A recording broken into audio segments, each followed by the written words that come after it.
ভাই, আমাদের সনাতনী সম্প্রদায়ের এই যে সরস্বতী পূজা, দেখেন কি একটা অবস্থা। দুর্গা পূজার চেয়েও অত্যাধিক মাত্রায় এখানে ভক্ত সমাগম হয়েছে। মানে সরস্বতী পূজার অসাধারণ যে পরিবেশ, এখানে লোকে লোকারণ্য, শুধু মানুষ আর মানুষ। প্রত্যেকে এসেছে সরস্বতী পূজা দেখতে জ্যামশন হল প্রাঙ্গণে।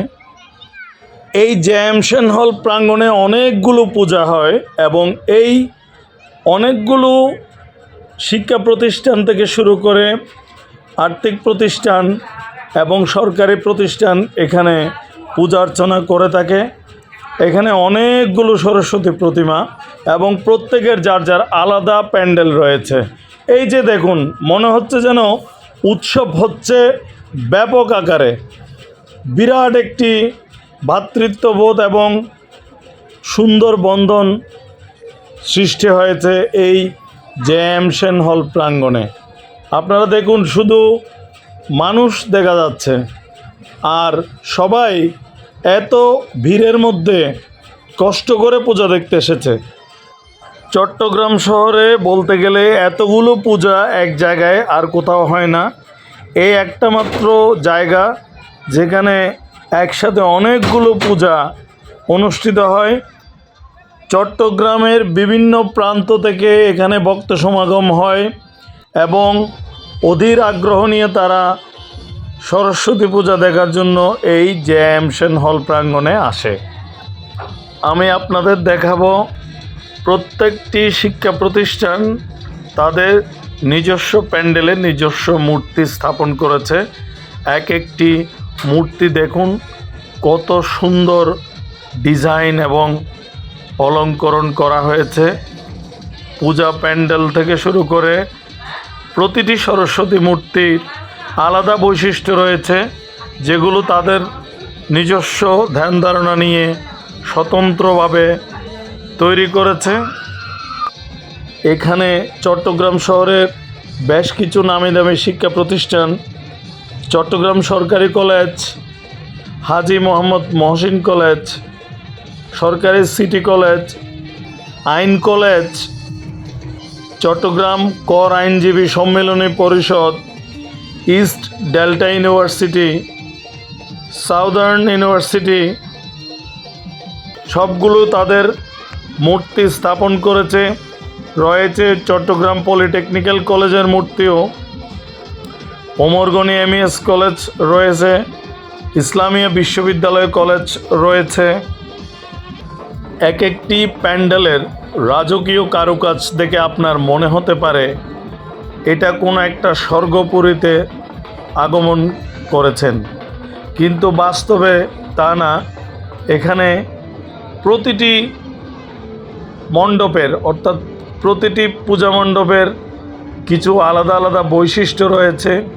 তারা প্রতিটি পূজা মণ্ডপ এবং মূর্তিকে তাদের নিজস্ব রূপে নিজস্ব ঢঙে কাজ করার চেষ্টা করেছে এবং প্রত্যেকটা প্যান্ডেলের কিছু আলাদা আলাদা বৈশিষ্ট্য রয়েছে, যেগুলো তারা তাদের অলঙ্করণ এবং ডিজাইনের মধ্যে সুন্দরভাবে তুলে ধরেছে। বলতে গেলে এখানে সরস্বতী পূজার ঐতিহ্যকে একেবারে মনে প্রাণে ধারণ করা হয়েছে। এই মুহূর্তে দেখতে পাচ্ছেন যে একটা মণ্ডপে ধুনুচি নৃত্য চলছে এবং বিশেষ করে বয়স্করা এই নৃত্যে অংশগ্রহণ করেছে।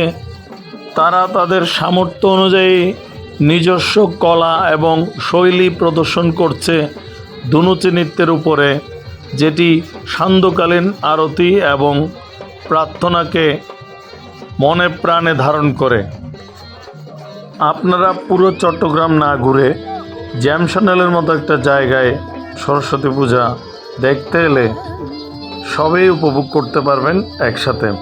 এখানে উৎসুক ভক্তবৃন্দ প্রচুর পরিমাণে জড়ো হয়েছে এবং তারা পুজোর যে আমেজ দারুণভাবে অবলোকন করছে। যদিও এমন পরিবেশে অনেকাংশে নিরাপত্তা ঝুঁকি রয়েছে, আপনাকে অবশ্যই নিজেকে নিরাপদ রাখতে হবে এবং আপনার মোবাইল মানিব্যাগ সাবধান রাখতে হবে এই সমস্ত জায়গায় পূজা দেখতে এলে। সেটি কখনোই ভুলে যাবেন না। এখানে দেখছেন কর আইনজীবী সম্মেলনী পরিষদের বয়োজ্যেষ্ঠ সদস্যগণ, তারা ঢাকের তালে তালে বাদ্য বাজাচ্ছে।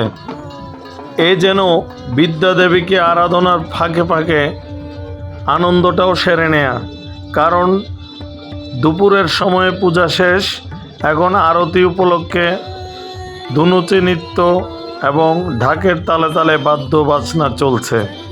তো আমরা জ্যামশানলের পূজা দেখার শেষ পর্যায়ে চলে এসেছি।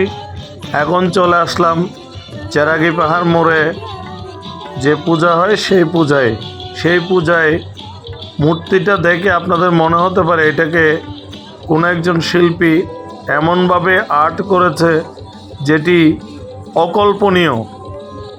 প্যান্ডেলে এভাবে মূর্তি স্থাপনের বিষয়টি আসলেই অনেক দক্ষতার সাথে করতে হয়, যেমনটা আমরা দেখতে পাচ্ছি যে ফুটে উঠেছে। এবার চলে আসলাম আন্দরকিল্লার রাজাপুর লেন অর্থাৎ 10 মহাবিদ্যা দুর্গা মন্দির প্রাঙ্গণে। এখানে রাজাপুর লেন মৈত্রী পরিষদের অধীনে জুনিয়ররা পূজা করে থাকেন। এটি হচ্ছে সেই মাতৃদেবীর মূর্তি। আপনারা দেখুন প্রতিটা জায়গায় এত লোক সমাগম।